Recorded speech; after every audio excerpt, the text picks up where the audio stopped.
Selamat datang di Universitas Islam Negeri Syekh Ali Hasan Ahmad Ad-Dari Padang Sidimpuan. Inilah kampusnya para penuntut ilmu yang berlandaskan keislaman, keindonesiaan, dan kearifan lokal. Lebih dikenal dengan sebutan Theo-Antropo-Ekosentris, Al-Ilahiyah, Al-Insaniyah, Al-Kauniyah, dengan moto cerdas berintegritas. Kampus ini berlokasi di Jalan Tengku Rijal Nurdin, Sihitang, sekitar 4,5 km dari pusat kota Padang Sidimpuan, Sumatera Utara. Dalam catatan sejarah, kampus ini dulunya adalah perguruan tinggi Nahdlatul Ulama tahun 1962. Kemudian berubah status menjadi Universitas Nahdlatul Ulama Sumatera Utara pada tahun 1965. Hingga tahun 1968 telah menjadi bagian dari Fakultas Tarbiyah IAIN Imam Bonjol Padang, Sumatera Barat, cabang Padang Sidimpuan. Setelah 5 tahun kemudian, berubah menjadi Fakultas Tarbiyah IAIN Sumatera Utara, cabang Padang Sidimpuan. Pada tahun 1997, berubah status menjadi Sekolah Tinggi Agama Islam Negeri Padang Sidimpuan. Pada tahun 2014, kemudian beralih status menjadi Institut Agama Islam Negeri Padang Sidimpuan. Hingga akhirnya, pada tahun 2022 beralih bentuk menjadi Universitas Islam Negeri Syekh Ali Hasan Ahmad Ad-Dari Padang Sidimpuan dengan terbitnya Peraturan Presiden Nomor 87 Tahun 2022. Kemudian, Menteri Agama melantik kembali Dr. Muhammad Darwis Dasopang sebagai rektornya. Menjadi status Universitas Islam Negeri, kampus ini telah mengambil bagian dalam integrasi, interkoneksi, interdisipliner dalam pengembangan ilmu pengetahuan dan keislaman di dunia akademisi, baik secara nasional dan internasional, khususnya di kawasan Asia Tenggara. Untuk itu, kampus ini memiliki visi untuk menjadi Universitas Islam bertaraf internasional yang memiliki paradigma keilmuan Theo-Antropo-Ekosentris, Al-Ilahiyah, Al-Insaniyah, Al-Kauniyah dalam membangun masyarakat yang saleh, moderat, cerdas, dan unggul. Assalamualaikum warahmatullahi wabarakatuh. Yang terhormat Bapak Ibu penilai uji kinerja, perkenalkan saya Fethi, mahasiswa PPG dalam jabatan bab 1 tahun 2025 di LPTK Universitas Islam Negeri Syekh Ali Hasan Ad-Dari Padang Sidimpuan, sekaligus guru pendidikan agama Islam mata pelajaran Sejarah Kebudayaan Islam di FI Plus J.Al.Haq Kota Bengkulu. Pada kesempatan kali ini, saya akan berbagi praktek pengajar uji kinerja pada materi periode kerasulan Nabi Muhammad SAW. Materi kelas 3 semester 2 dengan model pembelajaran problem-based learning. Semoga video ini bermanfaat dan selamat menyaksikan. Assalamualaikum warahmatullahi wabarakatuh. Kegiatan pendahuluan.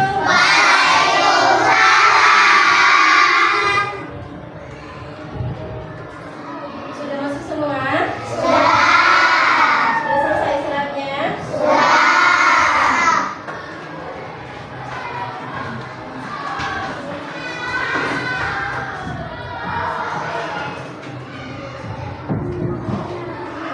Untuk memulai belajar kita hari ini, marilah kita membaca doa bersama.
berdiri.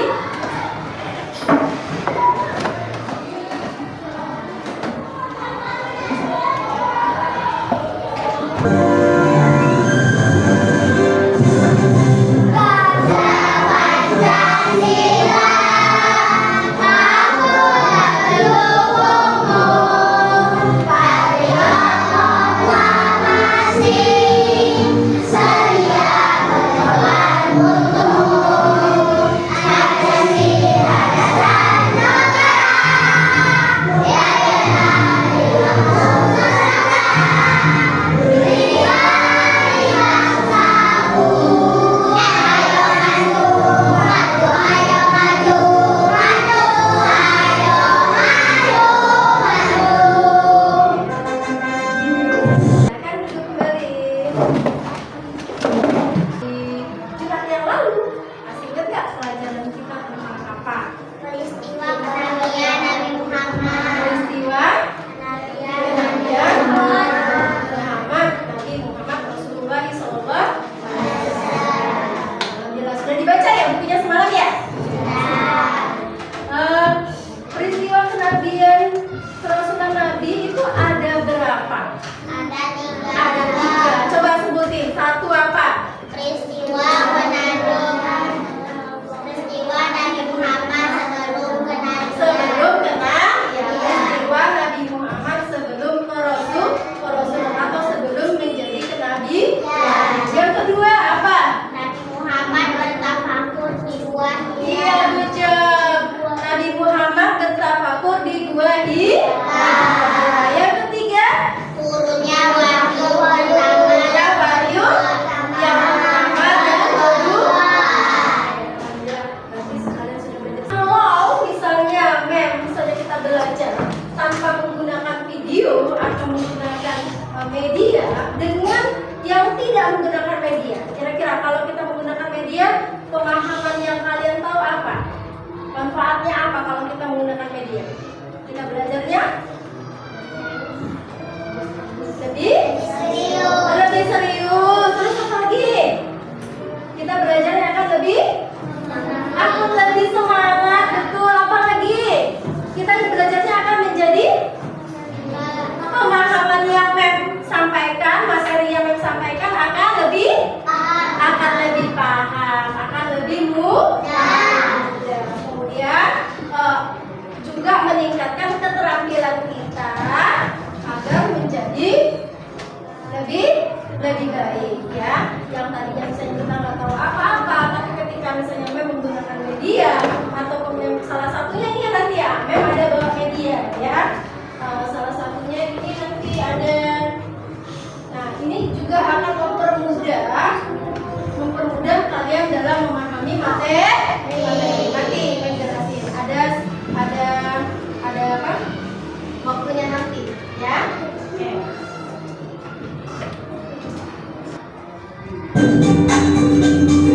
Assalamualaikum warahmatullahi wabarakatuh. Akan materi yang berjudul bukti-bukti kerasulan Nabi Muhammad SAW.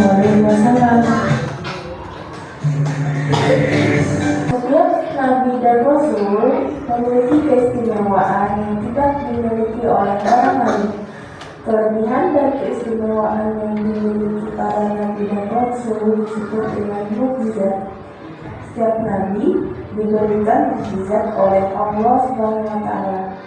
Hal itu karena setiap Nabi dan Rasul dalam menjalankan tugas dan meninggalkan ajaran Allah pasti akan mendapat rintangan dan tantangan dari orang-orang yang memusuhinya. Mukjizat datang atau muncul pada saat yang menunjukkan. Misalnya, ketika Nabi Ibrahim pernah dibakar hidup-hidup oleh Raja Namrud, tetapi Nabi Ibrahim diselamatkan oleh Allah SWT. Api yang sifatnya panas dan membakar serta menghanguskan benda-benda yang tersentuh olehnya. Tetapi pada saat itu Nabi Ibrahim tidak merasakan hal tersebut dan selamat dari kobaran api. Mukjizat Nabi Muhammad SAW antara lain: 1. Memperbanyak makan yang sedikit. sehingga dapat dimakan oleh orang yang jumlahnya banyak. Yang kedua, dapat membelah bulan menjadi 2 bagian. Yang ketiga, peristiwa perjalanan Isra dan Mi'raj. Yang keempat, dapat menyembuhkan berbagai penyakit hanya dengan berdoa dan menyusap bagian yang sakit. Yang kelima, kitab Al-Quran yang merupakan mukjizat paling besar bagi Nabi Muhammad SAW. Selanjutnya, peristiwa yang mengiringi kelahiran Nabi Muhammad SAW. Yang pertama, kesaksian pedagang Yahudi Mekah dan Yahudi penduduk Mesir. Kata kedua adalah kata kenabian yang ada pada diri seorang nabi. Kata kedua adalah kata kenabian. Kata ini adalah kalimat yang kita ketahui dunia. Seorang pedagang Yahudi di Mesir Mekah. Pada malam kelahiran Rasulullah SAW, dia bertanya kepada sekumpulan orang-orang Quraisy, apakah ada anak yang lahir di antara kalian ini? Mereka menjawab, kami tidak tahu. Pedagang Yahudi itu menjelaskan, pada malam ini lahir Nabi terakhir umat ini. Namanya Ahmad. Di antara penyebabnya ada kayu lalat, hitam keturunan. Setelah itu, kembalilah mereka ke rumah masing-masing. Sebagian dapat kabar bahwa di malam itu lahir seorang anak dari laki-laki Abdullah bin Abdul Muttalib yang diberi nama Muhammad. Berdasarkan informasi yang disampaikan, keesokan harinya mereka bersama pedagang Yahudi tersebut mendatangi bayi tersebut. Saat melihat kayu lalat tersebut, pedagang Yahudi langsung pingsan. Setelah siuman, orang-orang Quraisy bertanya, ada apa denganmu? Jawab si pedagang Yahudi itu, kenabian telah hilang dari Bani Israel. Alkitab telah lepas dari tangan mereka. Yang kedua, peristiwa di Persia. Pada malam kelahiran Rasulullah SAW, peristiwa luar biasa sebagai tanda kenabian Rasulullah. Peristiwa ini terlalu sebagai berikut. Yang pertama, istana Kisra hancur 14 berandai itu. Yang kedua, api Persia, yaitu sembahan orang-orang Majusi, tak pernah padam selama ribuan tahun, justru padam pada malam itu. Pada masa anak-anak Nabi Muhammad SAW. Pada masa anak-anak Nabi Muhammad SAW berusia 5 bulan. Nabi Muhammad sudah bisa berjalan pada masa itu. Dan pada usia 9 bulan, Nabi Muhammad sudah bisa berbicara. Ketika usia 2 tahun, Nabi Muhammad dilepas untuk mengembalakan bersama anak-anak Halimah. Ketika itu, kambing-kambing yang dimiliki Halimah menjadi gemuk dan sehat, sehingga ia dapat mengolah susu kambing tersebut untuk mencukupi kehidupannya sehari-hari. Kemudian, ada suatu hari ketika beliau sedang bermain bersama kembali, Nabi Muhammad SAW didatangi oleh malaikat Jibril. Pada saat itu, malaikat Jibril menjadi Nabi Muhammad dan membalas badannya. Malaikat Jibril mengeluarkan jantung Nabi Muhammad SAW dan menunjukkan sebuah gumpalan seraya berkata, Kira-kira apa yang kalian dapati, yang kalian bisa tanggapi dari cerita yang sudah ditampilkan? Nah, ketika Rasulullah itu berarti kan bukan hanya ketika dia sudah dewasa saja, melainkan juga dari mau lahir pun dia juga sudah membuktikan kenabian, kerasulan nabi. Kalau sudah membuktikan bahwa dia itu sudah menjadi seorang nabi. Tadi kita lihat nggak? Ada yang hancurnya raja, hancurnya apa? Gajah ya. Apa yang kalian lihat coba di video tadi? Apa yang kalian lihat? Kalian lihat apa aja? Lihat apa? Apa?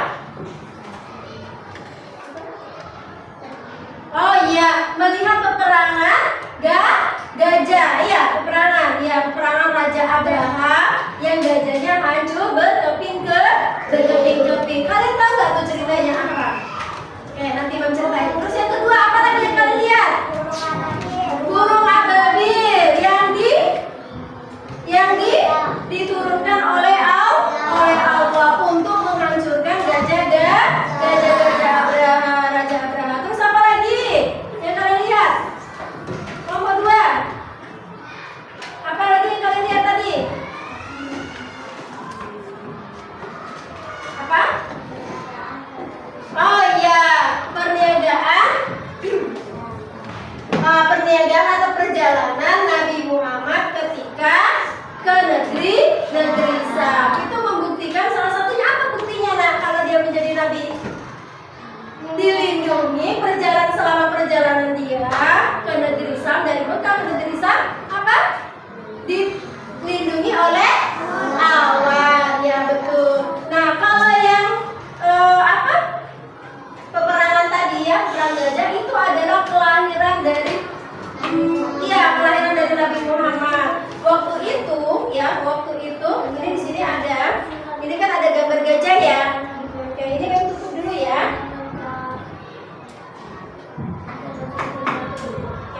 Nah, di sini kan kalian lihat nih, ini ada kota Mekah, ini Ka'bah ya. Nah, ini kan ada gajah. Ini adalah peristiwa dari kelahirannya si Nabi. Lihat kan sini, perhatikan. Nah, ini adalah peristiwa Nabi Muhammad, kelahiran Nabi Muhammad itu menjadi bukti-bukti bahwa Nabi Muhammad itu menjadi Rasul. Buktinya apa, Mem? Buktinya itu adalah Raja Abraha itu ya ingin menghancurkan Ka'bah. Latar belakangnya apa dia ingin menghancurkan Ka'bah? Karena Raja Abraha itu kan membuat gereja yang besar, supaya orang-orang di sana tertarik untuk datang ke gereja. Namun ternyata ketika detik-detik lahirnya Nabi ya, itu orang-orang di sana itu berpaling ke Mekah. Mereka mengunjungi berbondong-bondong ke Mekah. Nah, kemudian diketahuilah oleh Raja Abraha.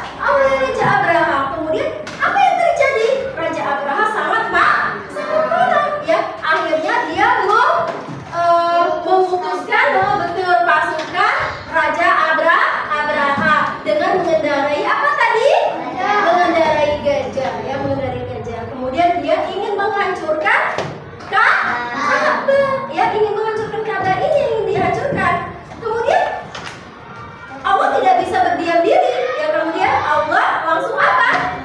Mengirimkan burung ababil nih. Ada burung, kelihatan nggak burungnya? Kelihatan ya, ada burung ababil. Mengirimkan burung ababil. Burung ababil itu adalah burung keistimewaannya Allah.